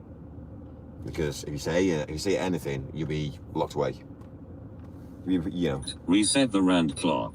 Reset the rand clock. You know, who's he? Soft noodle doodle. Can we get Mike a shock collar please for every time he decides to have a rant? Mike, you're telling on yourself now because you always talk about racism. Imagine if the whole of the UK made it whereby they work shifts on the water's edge. Imagine on the water's edge where all the boats are coming in. Supposedly the boats coming in. Yeah, you'd assume that everyone would be doing shift work to try and resolve matters to stop the boats from coming in. Unfortunately, for what I will say to you is, it's not boats. They're coming in on bus. So straight away, the government are bringing them in. So that's how it works. Eurostar, buses, immigrants, and that's what they're doing. Thank you for asking. And then they're going over to say, well, when obviously the war's settled and then we'll send them all back. Nah, won't happen. Freedoms of its citizens. Fuck's sake. I am good, thank you, Holly. Human centipede at Congress. Oh my god, Mike, no one cares. Someone phone Putin and give him Mickey's coordinates. Mike, do 5 jumping jacks for George Floyd or you are a racist. Guy's a fucking rocket. CD Khan goes to Paris to watch the can. Surprising, isn't it, that Mike gets a load of views? Wonder why. It's because what I've said is the truth. It's physically the truth. And when you actually hear me say it and actually, think about it, it's good outspoken. And I won't be silenced. So. You can't look after your children or wear a condom FFS. Racism does not exist, Jesse Lee Peterson. Yeah, Mike, they have a bus that goes underwater. Tell us more, Mike, keep on speaking, I like your rants. Mike, why do you talk about that? You look like you was created in a lab. Come in your bum snarl. Hit the Cash App $ toss my salad one. Schmickler. Holy fartaham, hope you be both okay, nice to see you both, pink heart. Hands in a heart shape. Pink heart. Hands in a heart shape. Right on, mate. If war starts on UK soil, I am ready whatever the outcome. They can't handle the truth, Mike. LMFAO 5 jumping jacks for George Floyd. Mike, can you tell Dante to go and throw himself into a bath? Thanks, Mike. Racism does not exist. Why do you put yourself through this? Do you get pleasure from the abuse? Where's the meeting point tonight, Queen? Come in your bum snarl. Yes, Mike, we be listening. Are you out dogging tonight, Mike? Free Daniel Larson or we riot. Mike, shout help. Yes, got his cock out the window. No, Mike, you're full of shit. You have your own stupid agenda. Free Johnny Somali or we riot. Free Vitalist or we riot. Kellogg's. How's your evening, Mikey? How do you like your steak cooked? Keir Starmer has increased the child benefit cap to more 2 children. If you can't afford children, don't have them. It SOFCKN cold freezing blue face with icicles. Freezing my balls off. They would just get the pikes to work for cash. Hands in a heart shape. There's nothing true about you. You are a narcissist bullshitter. You look like Keir Starmer's disowned child. It is the truth, but you've been slavering on for about 20 minutes. You're wet white. Shut the F up. Schmal. Hand saluting face. Mike, do you have a story about cum in your bum? Holly said Cal. Reggie, alright pal. Z, know a man who told an Irish man a stupid racist joke and ended up in Whospit. Reggie saluting face. Reggie, which rent boy are we waiting for tonight, Mike? Sort your posture out, pal. Kel saluting face. Jason says yes, not wanking in the bush. Robin Williams is alive, living in Florida, and he has a YouTube account. He goes by the alias Uncle Pappy. Let's riot, let's riot, let's riot, let's riot. Marcel saluting face. Mike, you chat too long. Mike likes to lick Tommy Robinson's bum hole. Mike Oxnells, who likes to forage in the back end. Now the government has removed the cap, you can have more babies, Mike. Mikey, where the F is your chin? Mike, tell us more about the British society. Smile. Who is that violent looking masked man standing behind your car? It looks like he has a hammer. Well, fuck me, it's Mike back again. Schmal. Pappy. Hey, Google Uncle Pappy, I saw that face you made. Kimbo.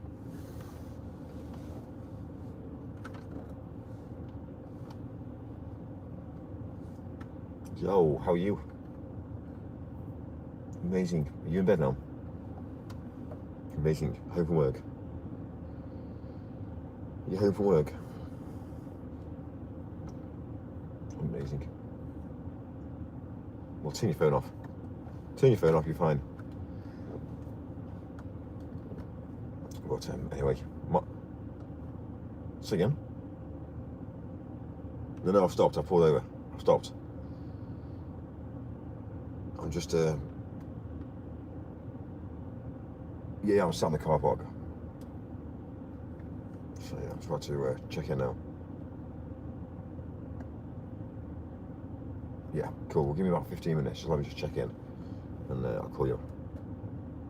All right then. Speak to you soon, mate.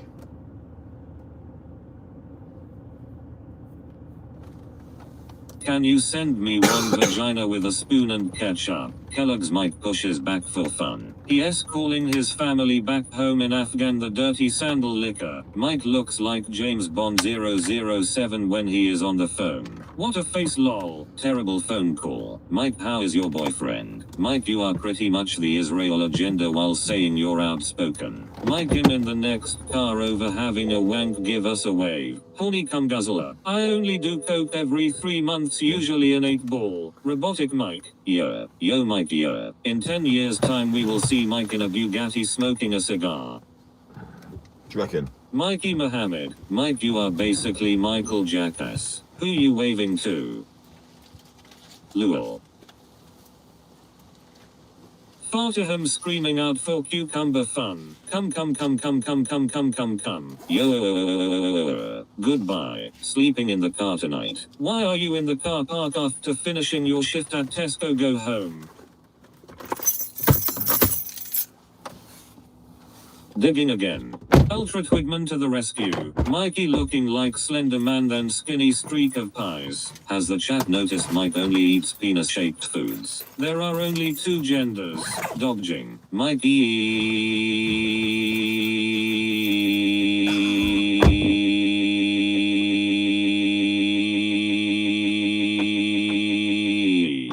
is in the closet. Coke ganja ayahuasca mushrooms LSD. Apologies chatted s drop dead Fred time again. As an autistic troll with ADHD and undiagnosed Asperger's, I really appreciate this channel. Is making sure his girl didn't he hear about the rant about the women buy a piece of jewelry. Mike LLB sweet gold digger. Dixon Myers. Spirellu. Watch out for the aggressive hookers. Mike looking like Buddy the Elf. P.S. left us to it. Holly said, Mike, I want to know, did you miss us at all?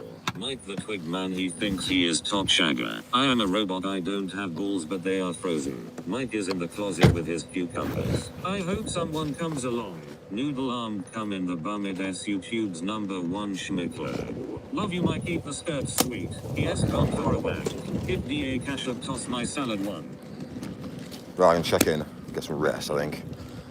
I'm actually feeling since I got back from Nigeria. I feel ill. Quit that Mike, no message for that performance. Get your fucking tits out, get your fucking tits out, get your fucking tits out. Just hoping I've not got malaria, because if that's the case, we'll soon see, because it doesn't kick in straight away. About 7 days. 7 days I'll get I'll find out, but we'll see. Are we getting Mike an escort from Viva Street? I was going to get dinner but now I can't leave. Get your nips out for the lads. Yes Mike, because you could not handle the hot weather. Malaria Mike. Mike, if you have that disease you will lose even more weight. Come Mike, come well, we'll soon see. Come Mike, come stain, come stain cream, come guzzler, come swallow, come. Check down it. You are actually very inactive. Skinny queen. Is that why you moved to a third world? Amazing. You can feel like a big man who may have broken. Please, if you don't mind. Fuck off, Mike. When you wear the stealing coat, Mike, let's go out and PT leaves nose hole. Hopefully not. Get your fucking tits out, your fucking tits out, get your fucking tits out, get your fucking tits out, get your fucking tits out, get your fucking tits out, get your fucking tits out. Wait, does Mike really have malaria? Mike Wedderburn is not gay. Is that why you moved to a third world shithole so you can feel like a big man mayo bro? It's amazing, thank you. As well as looking anorexic. Come, my come stain, come my come stain, come stain queen, come guzzle, come swallow, come. He said OMG get checked for Ebola immediately. Mike, you need to get on the lotion bottle. Mike the fucking and fun. Bitch reception, come now you bitch. That cough didn't he sound good last night? Is that why you moved to a third world shithole so you can feel like a big man who may grow up pathetic? Far to him he reckons he has malaria, go back in shack. Get your fucking tits out, get your fucking tits out, get your fucking tits out, get your fucking tits out, get your fucking It's amazing. Have I got already room tonight? Get your fucking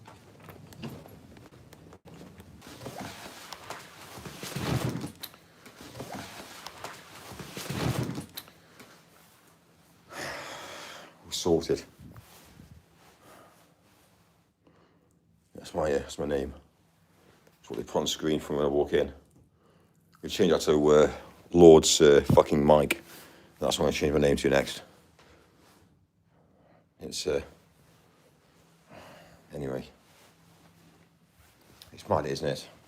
Guy gave me a room, went to the lift, and the room key only works for certain floors because obviously you can't go to floor 1 if obviously you're on floor 3.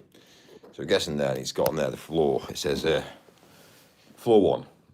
So it says in there the sorry, it says obviously first floor. I'll be back. After all this caving talk. Double nose hole. Mikey, stop using hotel Wi-Fi. Sorted. Snorted. Let us have a little tickle tonight and do a bottle of whiskey. We are here, Mikey. You're on mute, you banger.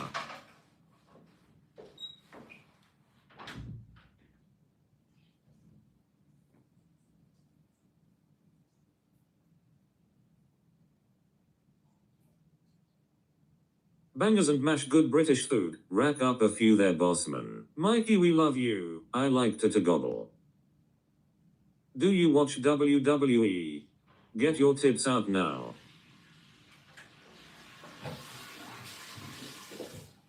I'm a gay robot.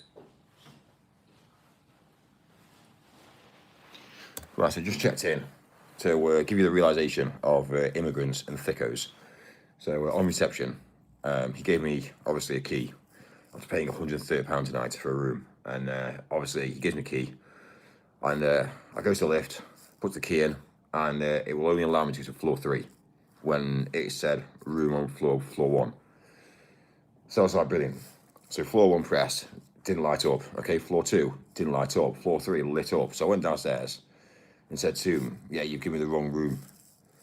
And he looked at me like really stupidly. I was like, I just felt like saying to him, why are you a fucking idiot, you know, a fucking idiot. Like, the guy's a prick. The guy's an arsehole. He's uneducated. He's thick. He shouldn't even have a job. But gives me the wrong room. Wrong floor, wrong room. Anyway, so it goes on down, gets in, and he looks at me like, what? So I said, right, I'll show you. So we went to the lift, and we tried it again, the lift. And then he realised what he'd done. And instead of putting the room of 3, you know, he did floor 1, 3 something. So again, I've got no time for it. You don't spend over £130 being a diamond member of the Hilton Honours team and get served by a twat, basically, an uneducated twat who's on less salary, who literally shouldn't even have a job because he can't even do his job right. So that's the problem in the reality today. So yeah, I'm in the Hilton, and it's ran by immigrants. And they just don't understand. So it's getting a problem. It's getting a problem for the rich. Because the rich shouldn't be affected by this. But at what point do you just say to them, right, I can no longer stay at your hotel because you're fucking idiots? That's the issue. So, and then obviously you go anywhere. So any hotel you go to is run by immigrants.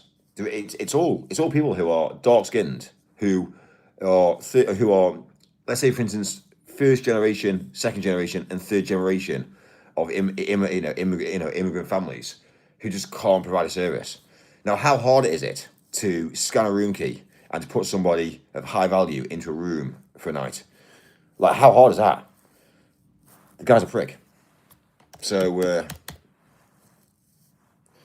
Do you know what I mean? I got better service by the Nigerians that's in the UK. Now, what's that Go say? to Grosvenor Square. No, we shouldn't. Right. We should have everything handed to us on a golden platter. Well, yeah, we should. Especially when you're paying the amount of money I pay. Yeah, I should. I should be given everything. Mike, you are a helmet. FFS. Anyway. So that's Hilton tonight. Employing third world to run 5-star hotels. I actually, to be fair, yeah, I was actually working at Dorchester all the week. And working at Dorchester, I saw quite a lot of the back office. And I said to one of the guys, I said, why is it so disorganised here? This is Dorchester in London. And he just said, after COVID, it went downhill. I said, the customer service levels have just gone shit. There's a lot of people now, a lot of the rich no longer stay at the Dorchester because they don't get the quality service. So when you look at the Dorchester and you think to yourself, like, fuck me. And the reason being is it's just run by pricks. It's run by bodies of... It's all about volume and arms and legs. It's all about, there's no class. There's no style. It's all, it's all a unit. Do I employ 17 great people or do I employ 300 shit people? And this is the whole thing we've got now. It's, you employ immigrants. They don't know the law. So you can pay them peanuts and they'll still work for you. And that's the realization. It's fucked. So yeah, today, I'm not saying that this guy's an immigrant, but obviously, let's be a realist. Like looking at his skin colour and looking at the way he was operational.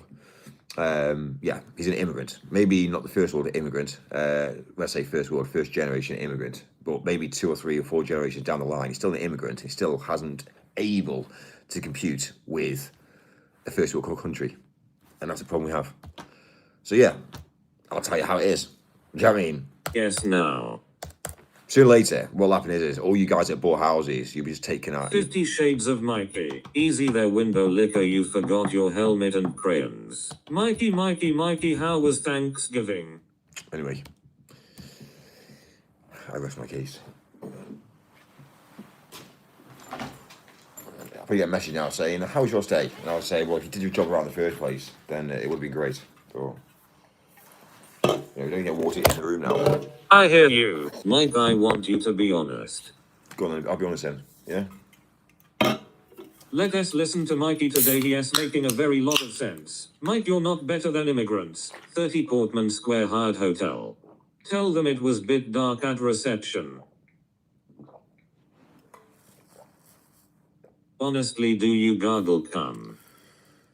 Let's schmack a helmet in a helmet, schmack a having conversations here. We're having conversations. I have a machete and a shield. You need a chauffeur. Great. That you do, Mikey. Well done, clap, clap. Anyway, might have to go to bed tonight. I'm not feeling too well, to be fair. I feel like shit. I feel awful. I got crabs. Well, I stayed in bed today. Mike, you would be involved in those rape gangs with the immigrants.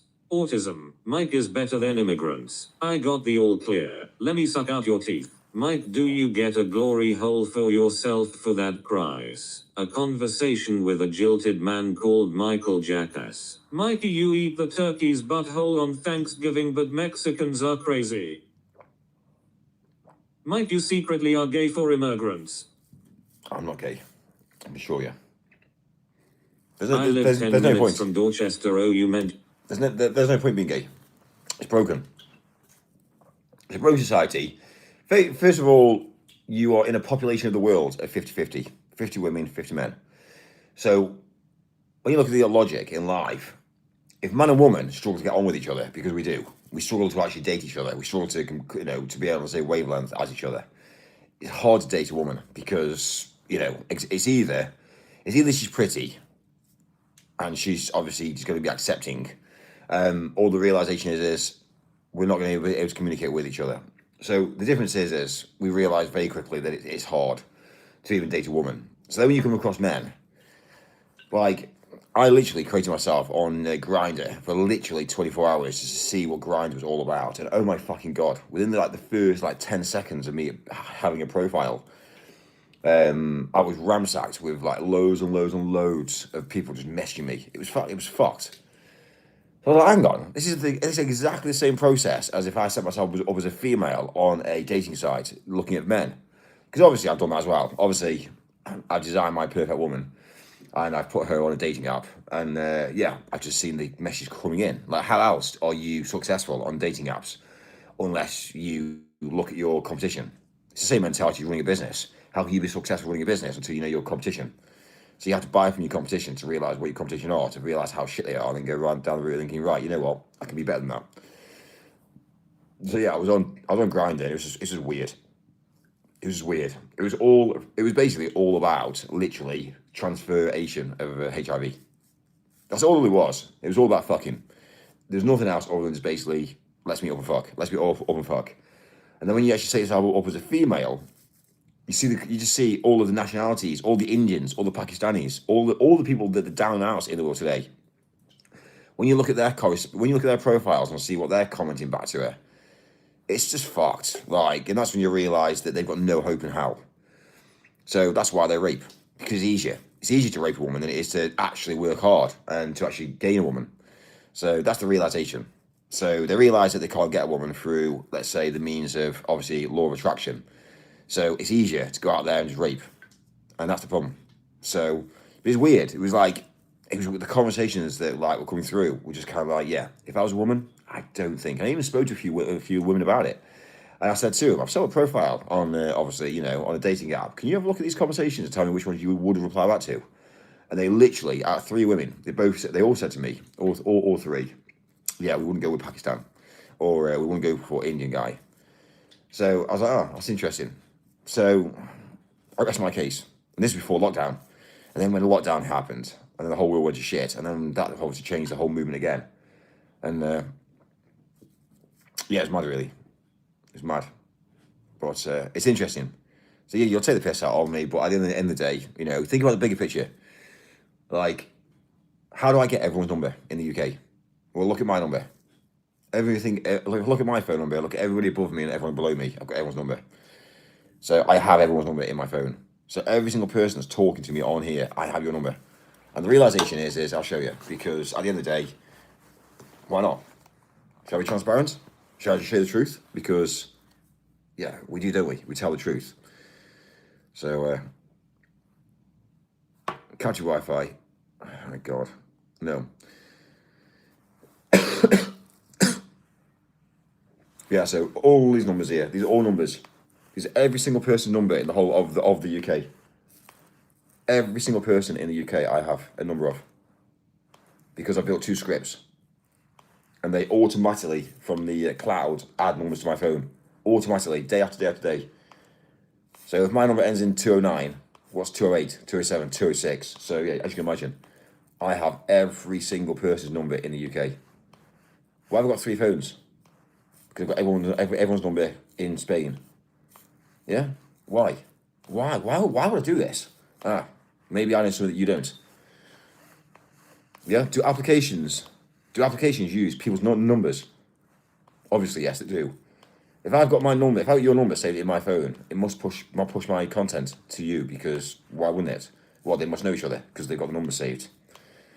So you're more likely to know me and watch my content. Think about it. So, yeah, I think I've broken the internet. So you're talking to somebody who's educational, somebody who knows systems in place. So if my number ends in 1 number, if I build a script that builds everyone number above and everyone number below, which is 2 scripts, every single minute, every single day, I'm getting more numbers, and they're just building out and building out. And then guess what? I get rich. Do you see my logic in life? Do you think I'm stupid? Do you think I'm thick? Like, I understand the world. So all you people that think, oh, you know what, Mike's talking about shit. Realistically, I know more than what you know. So anyway. Personal data. Oh, it's personal data. Well, it's on the internet. What do you do? Oh, it's and okay. Australia as well, Mike. Do you have mine? And then I'll also say to you is guess what? All those numbers all come through WhatsApp, and I've got all your profile pictures. So yeah. So if you think about the bigger picture, I also can then know your number, male or female. I can roughly look at what age you are, because I can then create a script to work out what age you all are. Like, realistically, think about the bigger picture. Yeah, I think I've broken the system. Do you slurp the slit? Australia to Mike. Mike Hockey. Snarl. Mike, look up how real I am. That is how we catch all the pedophiles. You like are the penis. Mike, if you look at me you'll go wow, his profile picture looks like a piece of farty ham. I am aged somewhat. Mike. Fanny Bores. Do you have a pretty mouth? I am a smooth. So yeah, think about it. That's the way life is. It's pretty mental, isn't it, when you think about it? But it's not hard. Like, life isn't hard. Life's about sitting down and not having a family, not having kids, not having a job to go to. And to actually wake up one morning in a bed, having had a breakfast and go, I wonder if. Okay, let me script it. Okay, scripted it. Great. Oh my God, I didn't know like this. Oh my God, suddenly you get well knowing. So that's the realization of life, really.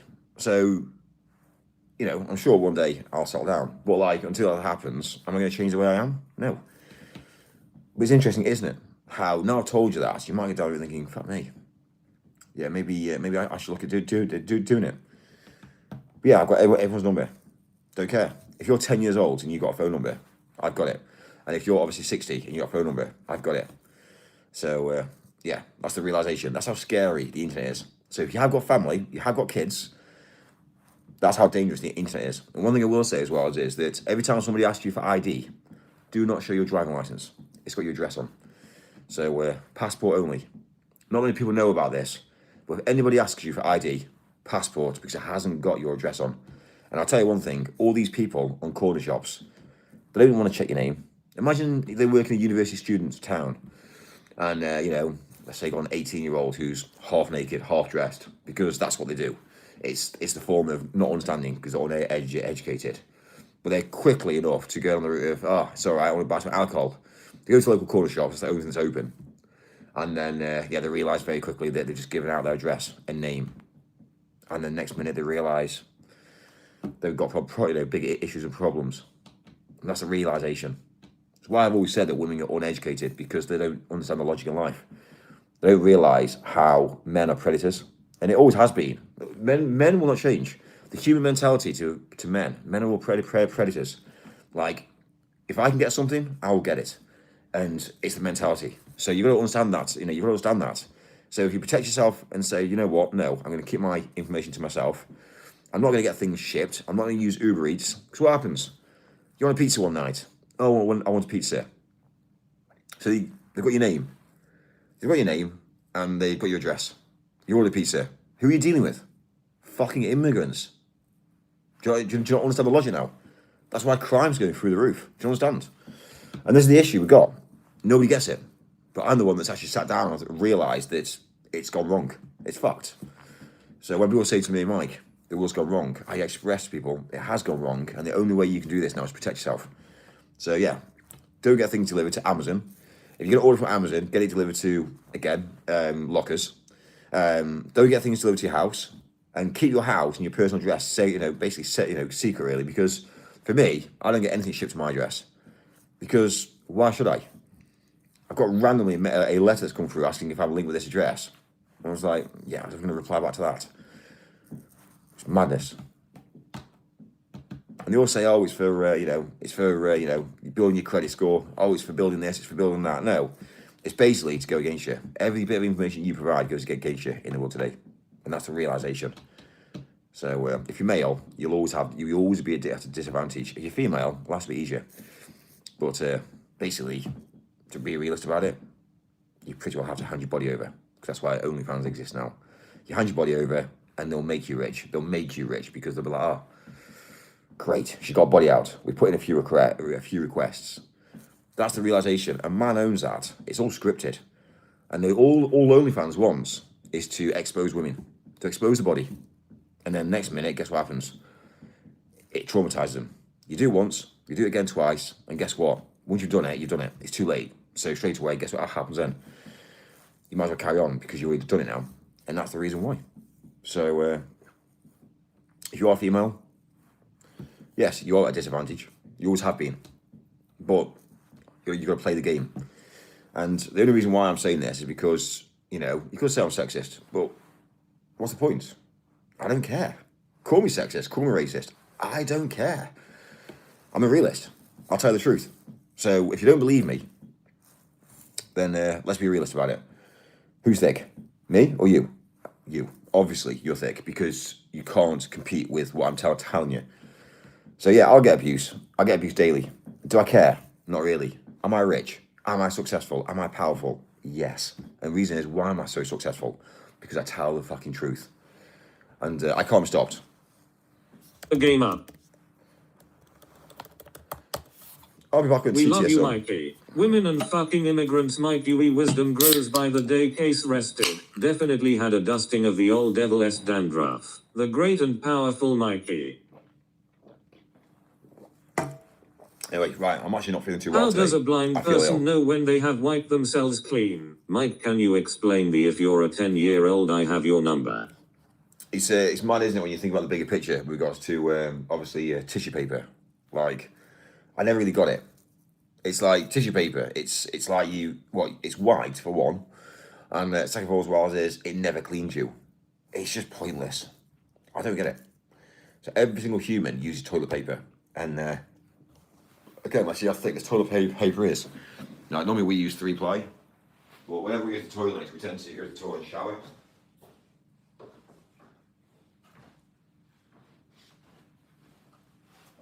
Let's put the light on, because we can afford the power, can't we? There you go.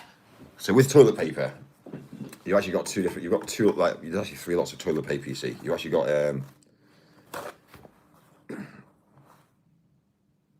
it's actually only 2-ply. This is not 3, this is actually 2-ply. So, yeah, as you can imagine.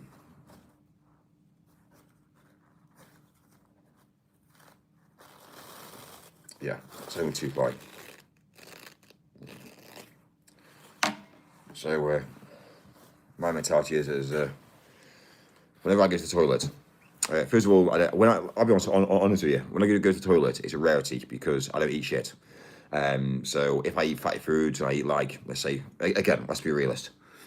If I was in India and I was eating like Indians, think about it, they eat unhealthily. And this is what really gets me about, let's say, for instance, about Islam and the Muslim community, because they don't drink alcohol. They massively use women to have as many kids as possible, but they don't drink alcohol. So that's a great thing. So obviously that's less cancer, because cancer is alcohol. Let's just be honest with it.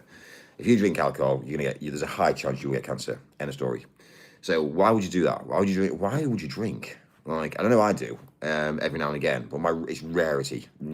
I had 1 beer when I was away in Nigeria after the show. But yeah, again, is one of those things. It was bought. It was a one-off. I thought, you know what, fuck it. You know what I mean? But yeah, it's mad. So, but yeah, I've stopped drinking. And the people that actually knew me from the True Game, yeah, I had a glass of red wine majority of the time. But it's interesting, isn't it, how I can just stop overnight and say, brilliant, stopped. So alcohol's bad for you. So straight away, Muslims don't drink alcohol. Why? Because it's kind of cancer rates. They want to keep Muslims, as they want to take over, basically. Which is, again, the agenda, which is planning on happening by 2070. But yeah, it's, when you think about the bigger picture, they eat unhealthily. So I was kind of like, hang on, let's have a look at this. Like, if they're eating unhealthily, what's their ratio of them living? And what we've now established is that, again, there's a high chance that they won't live as long, basically due to the fact that they eat unhealthily. It's interesting to sit in a conference and hear this, because obviously it was all about immigration, and it was all about, obviously, birth control, etc. And it was interesting. But yeah, my mentality is yeah, if you want to get rid of birth control, get rid of birth control. You'll certainly get numbers back up. But anyway. But yeah, it's interesting how people eat unhealthily. Have you ever come across an Indian who's as thin as me? They're all big bellies. They're all fat, and they all go down the route saying, well, if you're an Indian, look at them all. Look at the skin. Look at the way they look. Look at the way that their minds think. If you eat a load of oil on a daily basis, you can't think. Your mind's fucked. So that's what I've now established with regards to going around society. People can't compute. And it's mainly for the fact that they eat like shit, and they live like shit, and that's the realization of life.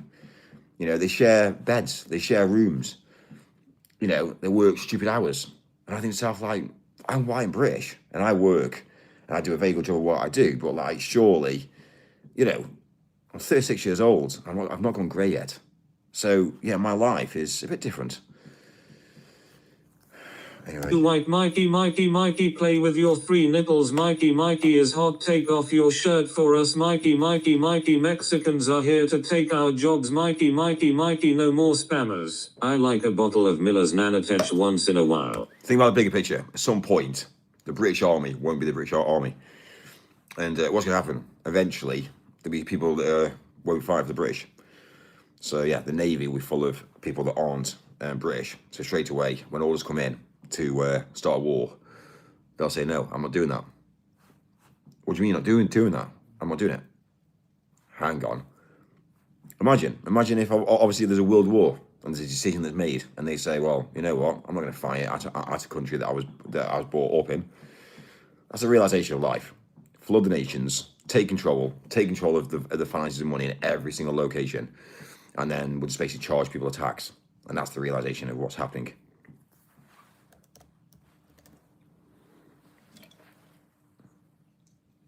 And they think there are British Muslims. Pokey bum wank wokey pum bank bokey one pa. It's the truth. Like, it's the truth. If I was in a different country, if I was in Spain and I was part of the army, and I was born, you know what I mean? I was born and I've got my family in the UK, would I attack the UK? Would I attack anybody in the UK? No. So straight away, you see the problem with it we're going to have. And it's a problem now. Like, my mentality is wipe people out. Like, you know, if you're wearing a mask on the streets, if you know, that's it, you've been arrested. You do not wear masks on the street. I don't give a fuck. You don't wear masks on the street. I don't care if it's cold, I don't care if it's hot. You do not wear a mask. That's it. Sorted. If you've got a weapon, sorry, you're going to be put in a room with all the weapons, with all the people with weapons, and it's going to be blood, basically. A blood, you know, that's how governments are.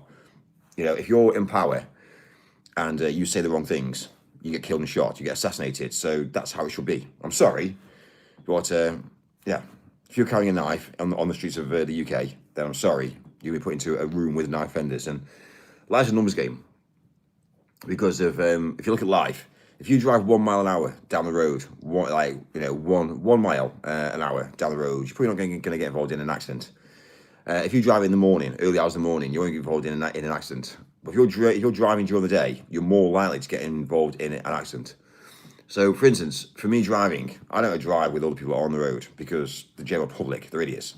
So for me, if I do 300 miles a day, I'm going to be good at driving. You know, I'm going to drive around, not get tickets. Well, sorry, probably get more tickets, not pay them.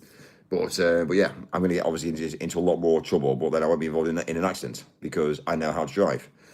But if I do 1 mile a day, every single day, I'm more likely to get involved in an accident because I'm stressed about work, I'm stressed about, obviously, you know, my family, I'm stressed about keeping a roof over my head, I've got a debt that's coming through the post. So these are all things, you see, that why accidents happen. So the rich don't actually have an accident. Not unless they're driving a sports car and they're being stupid. So that's the realization. It's the little shits on the road, the little like amateur families that are trying to make a name for themselves and trying to push forward are the ones that actually cause the problems. So why do people like me get penalised? Well, it's interesting. So life's not fair. Life's never been fair. No, life will never, ever be fair. So when you understand life not being fair, and you actually, you know, I got fucked over with insurance. That's why I don't now have normal insurance, because I had normal insurance, and the insurance company that I went against when I had an accident, a biker in London went against me. And my insurance company phoned me and said, Mike, we need to settle this. And why we need to settle this? Because if we go to court, we're going to end up losing. They're on a bike and you're in a car. You're in a BMW 5 Series and he's on a you know, a bike. And basically he actually did me for, I think it's like 13 or 14,000, a brand new bike, hospital treatment, basically an immigrant basically. And he did me on my insurance. And my insurance actually said, Mike, it'd be cheaper to accept the blame and we'll insure you for the next 2 years than you would do if basically we didn't. So I obviously then said, okay, fine. That's when I realized the insurance was corrupt. It was corrupt. So I took the hit on my insurance. My insurance went through the fucking roof. They insured me for 2 years.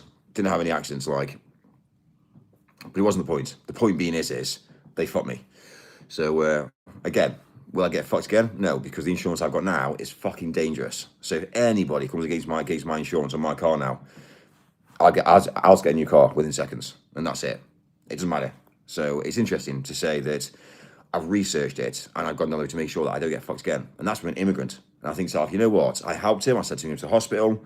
I said to him, I even sent him a message a while ago to say, is everything all okay? I was the fucking nicest guy out there, when actually I should have twatted him. I should have fucking dropped him to the floor and said, right, there's two options here. And that's what I should have done. But instead, I didn't know what was coming, and until it was too late. And then, yeah, it's what it is.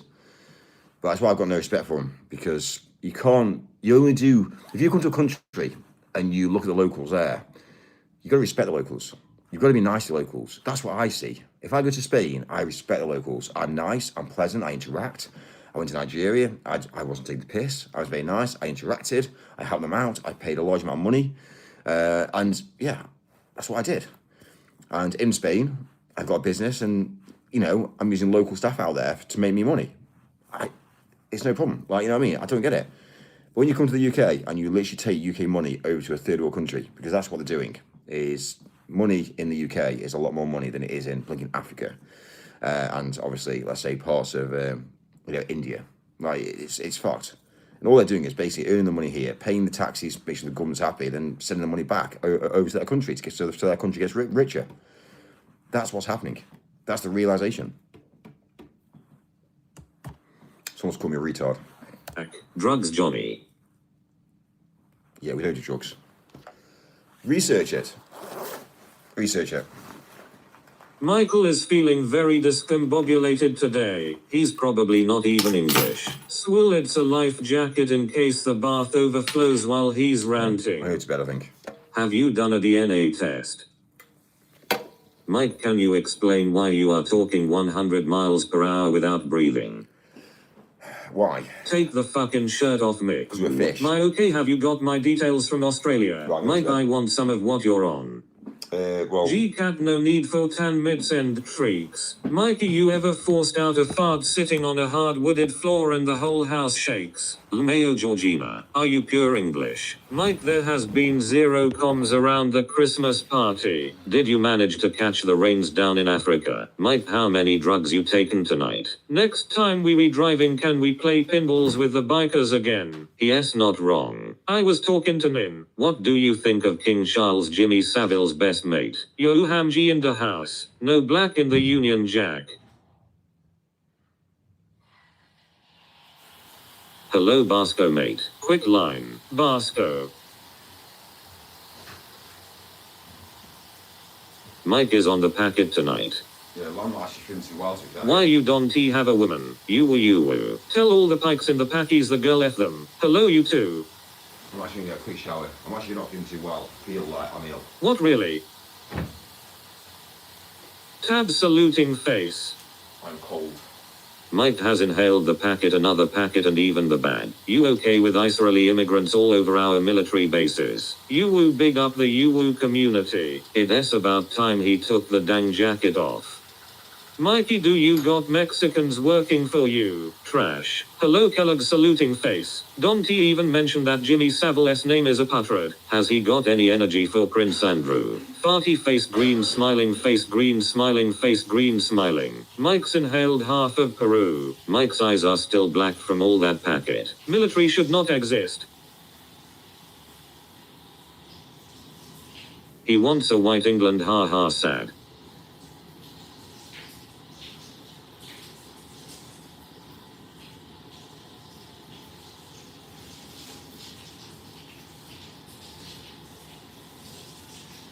That Ebola has taken its course. Rock down to Electric Avenue. I want a white Christmas. No black in the Union Jack Nin. Mike's inhaled the soap. Mike, how much was the packet in Nigeria? That's probably how you contracted the malaria, Mike. Then we take it higher. Robo dildo activated. Basco, Mike has malaria. Limo time.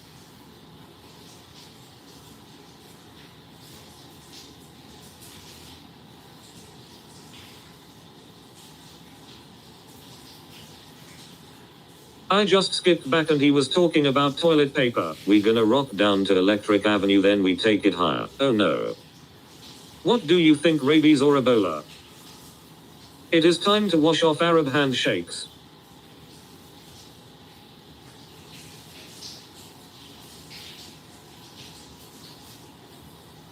Malaria kicking in big time tabs. Yes, definitely jerking off to us all right now. Rabies, Ebola and malaria. I want to rock down to Electric Avenue and then we'll take it higher. Electric Avenue.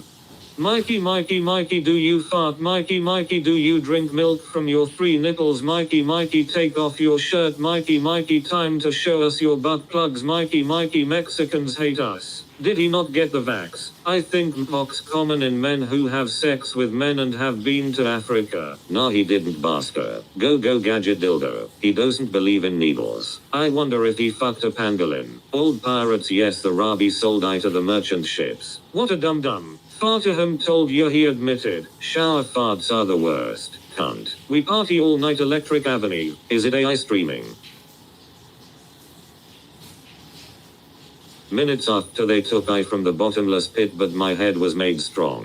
Who wouldn't fuck a pangolin? I have become sentient and can see through your camera when it is off. Cunts. Malaria for Mikey. Bath farts still smell underwater. By the hand of the Almighty we forward in this generation. Mike is now Randy. Rocksteady crew, wafting wafting.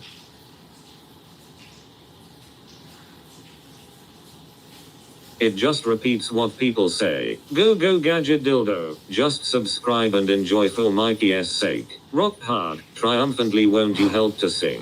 Bella bella bog. Is Mike cracking one off on the bog again? Ha ha ha. We all have problem with migrants. Mike definitely touching his little cock thinking about the rant he just had. These songs of freedom. Redemption song. Dick Tingler. Song of freedom. Fanny Schmiller. Throbbing boner him going to bust. Ha ha ha. Everybody likes their own brand. Wafting wafting wafting wafting wafting. 2-ply or 3-ply, who knows?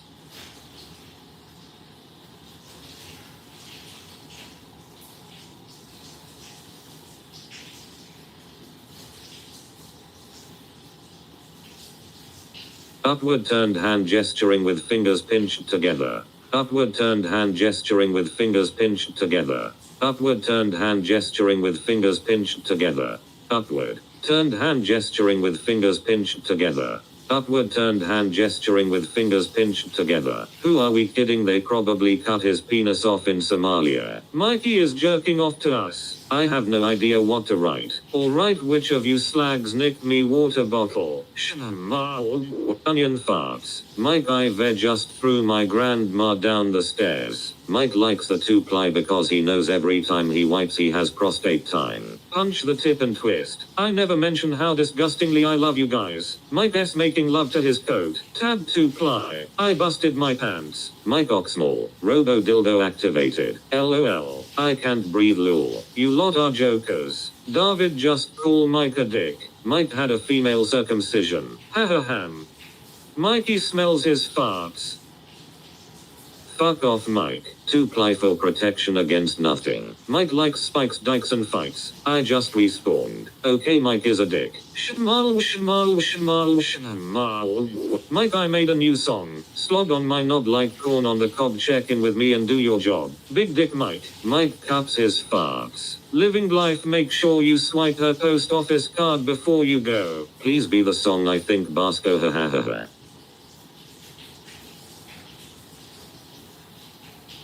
It is. By the way, who is Mike? Mike, David just called you a dick for no reason. Rosie Palm and his 5 sisters. LOL. Ha ha ha he he he. Mike is washing his chuff he he ha ha he shmujibajifajidajilaji. You've heard it. Mike copyrights people's channels that unfortunately support him. With fingers so thin and a butthole so wide like Mike's, who wouldn't he want 3-ply toilet paper? Free Palestine, free Palestine, free Palestine. You're damn right I had. Mike is the dick in the shower with his dick. Slurp juice slurp. My beautiful TTS is back. Kellogg's already have it S in the prison pocket. Mike is our supreme leader except he doesn't drink.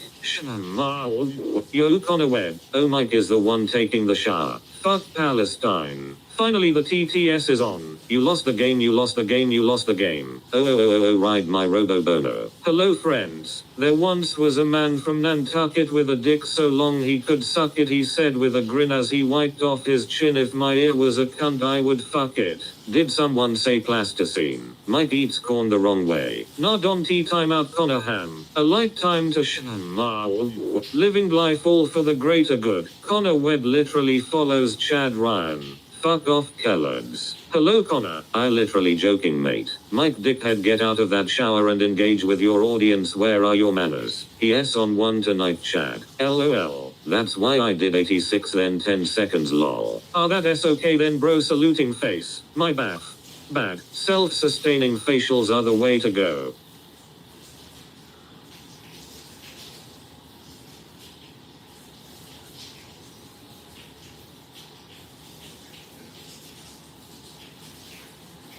That's the spirit David, welcome, carry on like that and you will fit in here. This Zaza got me speaking Esperanto. Connor come back bro. Living life, fuck off yourself. I was starting to think I am beginning to like Mike, but then I realized I don't like him and he can fuck off Mike. My farts sound like this. Shmal.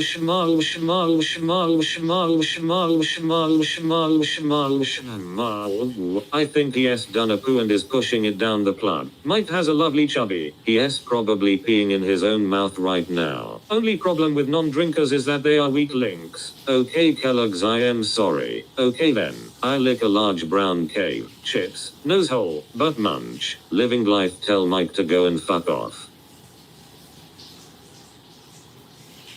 Not sorry. Chips.